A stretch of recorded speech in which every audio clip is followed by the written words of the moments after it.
Good morning. Well folks, it's Monday the 11th of December and it's time for Mythbusters, episode 21. Many things are said about Scotland, independence, the Union, the European Union, etc. In these videos I bust the myths that many people believe. This week we deal with the myth that the Brexit deal is a good deal. Spoiler, it isn't. Well folks, the UK has had its first full week as a proud and fully Brexited independent coastal nation. I hope you all got your box of newly reclaimed sovereignty from the UK government and are guarding it with your life. Leave or remain was a polarising argument. Now we've left properly, it's done. But are our lives any better? For the great majority of us, that answer has to be a resounding no. The appeal of independence and return of sovereignty is a very alluring thought. Believe me, we Scots know that feeling all too well. Last week, we examined how the UK-EU trade deal has not been good for the fishing community and seafood sector in general. But now, with a week to put some meat on the bones, it's even worse than expected.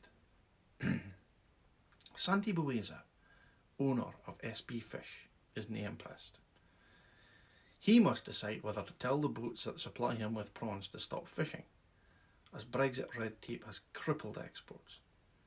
Half of the company's business, mostly langoustines, go to Europe, while the other half, mainly scampi, stays in the domestic market. Bueza buys langoustines from about 20 boats supporting as many as 70 families, but this week he could not get his catch to the key Spanish or French markets in time. Without a buyer, that prime Scottish produce, just a fraction of the total goods packed hopefully onto trucks this week, has gone off in transit and is now set to be dumped. Food exporters have been hit hard by complicated new Brexit tariffs. The government trumpeted its exit deal as creating tariff-free trade between the UK and Europe, but it doesn't quite work out like that. We're still being caught with big taxes due to so-called rules of origin. UK-made goods exported to the UK are tariff-free, as if we were continuing to be in the EU. However, what constitutes UK-made goods is up for debate. If a dress was made for a British retailer in Bangladesh, it is Bangladeshi origin, so it is subject to tariffs, and that sounds fair enough. Where it gets complicated is where a UK factory processes raw materials from abroad, then exports the finished item. Is the item British or is it a re-export? Let's take a box of dates as an example. If a UK factory simply takes the stone out with the dates, then exports them to the European Union, they'll be liable for a tariff, because not enough processing has happened in the UK to make them qualify for a tariff exemption. Dates are generally imported from the Middle East, so you can sort of see why the EU might want tariffs applied. But if the same date was stoned, chopped up, and used in a marinade or a sauce, it is deemed a UK-made product and is tariff-free. Where it gets even crazier is where the EU-made goods can also be liable when exported back to Europe. For example, if a UK food manufacturer grates some Emmental cheese by hand into a product, the cheese would be liable to EU tariffs when exported back, because it's not deemed transformed enough. However, if it's grated by a machine, it's tariff-free. The amount of non-UK stuff permitted can also vary from item to item. On dairy goods, you're allowed 20% on white, 20%. On white chocolate, it's 40%. If it's a smoothie, the milk will carry 1% cap, and the various fruits another. The rules also vary if ingredients come from the EU or further afield. So how widespread is this problem? Well, it turns out it's huge. All food and drink exporters are wrestling with it this week, having hoped the government would have been able to get a more comprehensive deal. But of course, it's not just on food. Materials, textiles, advanced manufacturing, chemicals, cars, electronics are all hit. Retailers with stores on the continent are among the worst affected, particularly many who have stores in Ireland and Northern Ireland, which are often seen largely as an extension of their UK operations. The British Retail Consortium says at least 50 UK shop chains are struggling with the problem. But what can be done? Well, companies are trying to find workarounds, but the problem seems sticky. John Lewis and TK Maxx have suspended deliveries to Northern Ireland, which also has to follow EU customs rules while they try and figure it all out. Exporters have to be able to provide evidence to prove the origin of their product's ingredients. Next year, they're also going to have to provide suppliers' declarations too, and EU officials may demand those respectively. So exporters need to have them now. Next is looking to use bonded warehouses, which are tax and duty exempt, for its exports. Other companies are considering setting up factories or distribution hubs in the European Union to supply their shops there. But that is expensive, and cynics say that the European Union would not complain at all if British firms had to invest in new operations over there. In the car industry, many components and parts are from Asia, which would push UK-made cars over the normal cap for tariffs. Now, the two sides have agreed to allow a higher non-UK or non-EU ratio on components for a few years to encourage the industry to make parts in the UK or EU. The cap falls from 60% to 45% in 2027. One retailer has just discovered that if they ship their goods in an individual package, it is tariff-free as long as its value is under €150. But each item has to have its own export documentation. If they ship in bulk to save in the paperwork, they lose the tariff waiver because the total value goes up through €150. So however exporters look at it, the red tape is time-wasting and added costs are huge. Even those who are supposed to benefit from it are now recognising that it's not going well at all. We all know that Northern Ireland got a special deal. At a hearing of the Commons Northern Ireland Committee on Wednesday, MPs heard evidence from hauliers and retailers about the problems the new arrangements were causing compared to EU membership. MP Ian Paisley Jr., the DUP's community spokesman who sits on the committee, said, "They've basically told us that the protocol and its workings on day 6 is an unmitigated disaster. That's one of the reasons I was against it, because I think a blind man on a galloping horse could have told you it was going to be an unmitigated disaster." It comes amid revelations that some British businesses have stopped delivering to Northern Ireland because of the extra bureaucracy Brexit has created. Some lorries were being held at customs control for 6 to 8 hours whilst crossing from Great Britain to Northern Ireland for not having the right paperwork.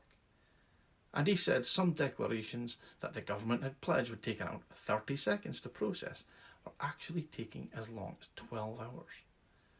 A support scheme for traders that the government had pledged would have 70 staff was left with just 4 people answering the telephones on the opening weekend of the new arrangements. There were people ringing the call centre looking for assistance, and the phone was ringing off the hook because they were just overwhelmed. It certainly hasn't been good for consumers either. Marks and Spencer's has suffered with imports as well as exports, with many of the fresh fruit aisles in many stores across the UK almost bare. And in Northern Ireland, Sainsbury's are currently stocking over 700 Spar products because they can't get essential items across the customs border in the Irish Sea. Now, you remember that customs border, don't you? The customs border that Boris Johnson said would happen over his dead body. Yeah, that's right, the customs border that Northern Ireland Minister Brandon Lewis tried to deny even exists. I wonder if Brandon Lewis took part in the Brewdog free lager promotion this weekend, because this was a perfect illustration of the problems faced in Northern Ireland. On Friday, Brewdog decided to give away free 4-packs of lager. I enjoy a beer, so I took part and had to wait in an online queue for hours. So did my wife. And while the lager itself is free, us lucky punters had to cover the $1.95 delivery costs, which is still a bargain, and so did my wife. So Mrs. Burkett and I are looking forward to a free, cool, refreshing tinny. But Northern Irish Brewdog fans, who had patiently waited, in the same really long online queue that Mrs. Burkett and I had endured were in for a wee shock, as the 4 cans of free beer had to cross the non-existent customs borders in the Irish Sea. The delivery cost went up from the very reasonable £1.95 that us lucky mainland drinkers had to pay up to a stinging £18. Or look at this poor unfortunate woman from Northern Ireland who bought something on Amazon only to have a customs charge for moving a cheap item from mainland UK to Northern Ireland.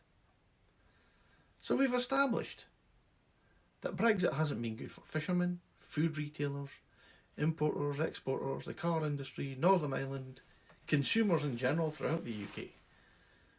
So who has it been good for?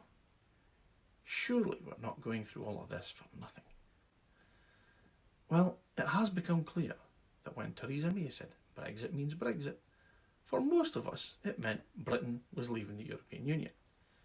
But for a select few wealthy, influential Brexiteers, it meant them and their money leaving the UK.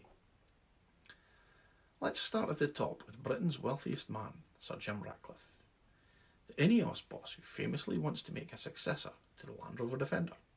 An outspoken proponent of Brexit, Sir Jim is so confident in Brexit Britain that he's building his new 4x4 in France.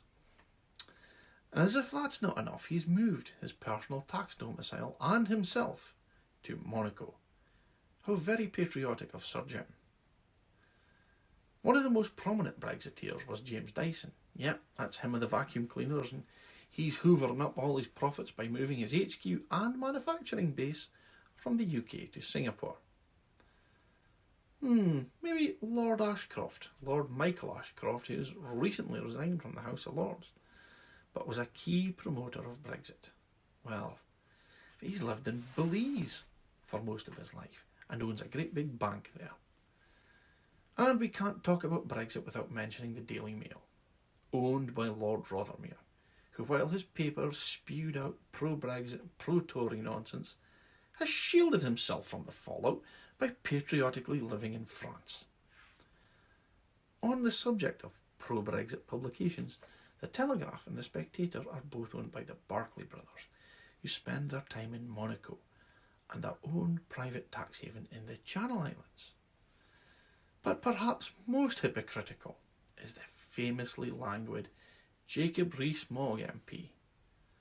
When he isn't spending his days pontificating in Parliament about how we should all be so proud to be British, he works at a hedge fund that he co-founded called Somerset Asset Capital Management, which patriotically bets against Britain by taking short positions on stocks known to benefit from Brexit, and has patriotically moved its HQ from London to Dublin so that it can remain in the European Union.